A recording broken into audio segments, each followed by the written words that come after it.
আল্লাহর ব্যাপারে নিরাশ হবেন না, তার দয়ার প্রতি আশা হারাবেন না। যখন কোনো বান্দার জন্য দুনিয়া সংকীর্ণ হয়ে আসে, বিশেষ করে যখন আপনাকে মানুষ পরিত্যাগ করে, এবং বিশেষ করে এমন কেউ যার উপর আপনি আস্থা রাখতেন কিন্তু সে আপনাকে নিরাশ করেছে, আপনি আল্লাহর পরে তার উপরই আশা রাখতেন অথচ সে আপনাকে লাঞ্ছিত করেছে, সেই সময় জেনে রাখবেন যে আল্লাহ চাচ্ছেন আপনি তার শরণাপন্ন হন। এই পৃথিবীর সবচেয়ে সুখী মানুষ হচ্ছে সে যে আল্লাহর দিকে তার মুখ ফেরায়।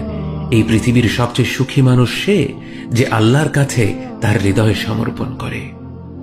মনে রাখবেন যে আপনার একজন মালিক রয়েছেন যিনি আপনার প্রতি আপনার নিজের নফসের থেকেও দয়াবান, যিনি আপনাকে ভালোবাসেন এবং ভালোবাসেন যে আপনি তার কাছেই আশ্রয়ের জন্য ছুটে যান আর তাকেই আপনার দোয়ায় ডাকেন।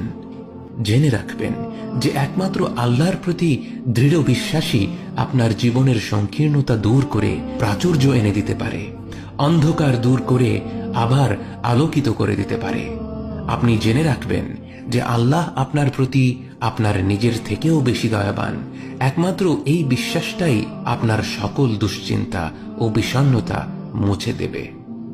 কে আছে এমন যে আল্লাহর দরজায় দাঁড়িয়েছে কিন্তু আল্লাহ তাকে তাড়িয়ে দিয়েছে? তিনি তো সবচাইতে উদার, মহা দয়ালু, মায়ার সাগর।